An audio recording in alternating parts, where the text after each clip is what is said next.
Hello बच्चों, let's read the problem. The problem says mention the condition when an object in motion A can be considered as point object, B cannot be considered as point object. तो basically इसमें हमको बताना है कि object को कब point object consider कर सकते हैं और कब नहीं कर सकते हैं। सबसे पहले मैं गिवन लिख लेता हूँ कि क्या हमको गिवन है। अगर गिवन की बात करें तो बेसिकली हमको इसको ऑब्जेक्ट बताया गया है इसमें विच इज इन मोशन।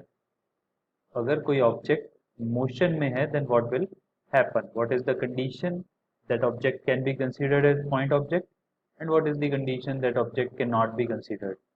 तो अगर इसके की कॉन्सेप्ट की बात करूं तो की कॉन्सेप्ट इज द बेसिकली जो इसका डिसाइडिंग क्राइटेरिया होगा कि पॉइंट ऑब्जेक्ट कंसीडर मानना है या नहीं मानना है।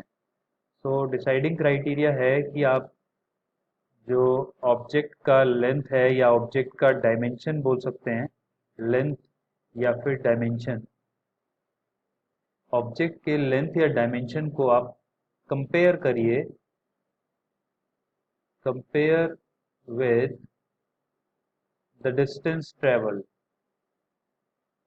Compare with the distance travelled by the object, distance travelled. देखिए अगर आप ऑब्जेक्ट के डायमेंशन को कंपेयर करेंगे तो ए केस हम बात करते हैं, first case can be considered as point object. तो बेसिकली आपको कंडीशन बताना है कि पॉइंट ऑब्जेक्ट कब कंसीडर किया जा सकता है। तो इसका कंडीशन होगा object in motion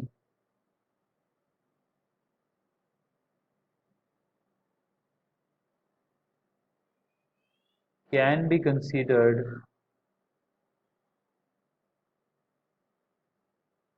as point object if the distance traveled by the object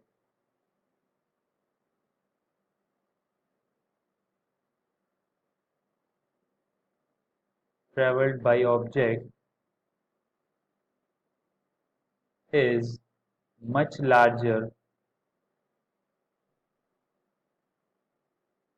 than the dimension of object।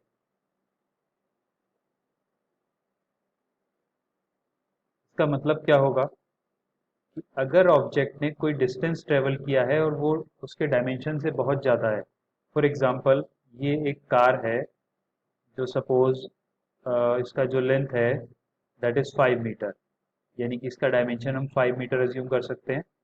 तो ये जयपुर से चलता है, suppose this car moves from Jaipur to Delhi. तो जयपुर से दिल्ली का अगर distance, this is Delhi, Jaipur से दिल्ली का जो डिस्टेंस है अगर 300 किलोमीटर्स है, तो आप देख रहे हैं इस केस में इसने डिस्टेंस तो ट्रेवल किया है 300 किलोमीटर और इसका जो लेंथ है दैट इज ओनली 5 मीटर। तो डिस्टेंस ट्रेवल्ड और इसके लेंथ में कोई कंपैरिजन नहीं है, मतलब डिस्टेंस बहुत ज़्यादा है और इसका लेंथ बहुत कम है। इस केस में आप बोल सकते हैं कि जयपुर से दिल्ली तक जो कार मूव करी है, तो बेसिकली आप इस तरीके से बोल सकते हैं कि जयपुर से दिल्ली तक एक पॉइंट ऑब्जेक्ट मूव किया है। तो यहाँ पे आप कार को पॉइंट ऑब्जेक्ट की तरह ट्रीट कर सकते हैं। अब बी पार्ट अगर हम देखें कि when the object can not be considered as a point object if the distance travelled by the object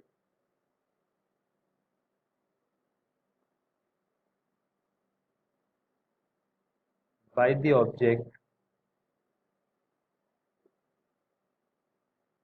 is comparable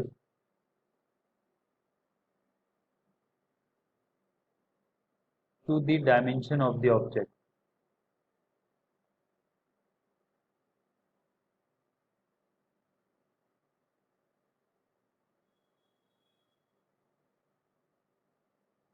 अब इसका क्या मतलब है, देखिए इसका मतलब ये है कि अगर सपोज ये एक ट्रेन है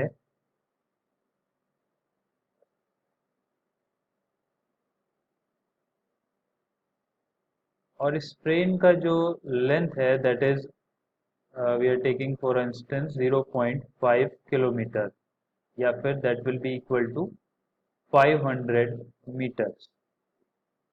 Length of the train L is 500 metre,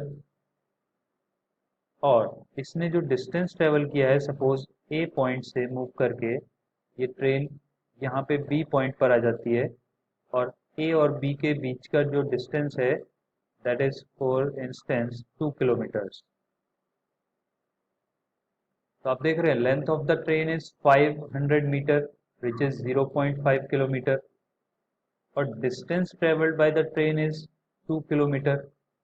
तो 0.5 किलोमीटर और 2 किलोमीटर, क्या ये कंपेरेबल हैं? यस, 0.5 और 2 किलोमीटर कंपेरेबल हैं। हम ऐसा नहीं बोल सकते कि डिस्टेंस बहुत ज़्यादा है एंड ऑब्जेक्ट का जो डायमेंशन है वो बहुत कम है डिस्टेंस के कंपैरिजन में, क्योंकि ऐसा नहीं बोल सकते। बोथ आर इन किलोमीटर, और 2 और 0.5 एक नंबर है जो कि कंपेरेबल है। इस केस में हम ट्रेन को पॉइंट ऑब्जेक्ट नहीं बोल सकते। When the object distance and the length or the dimension of the object is comparable, then we cannot say the object as a point object in motion. I hope you understood it well. Thank you so much. Best of luck.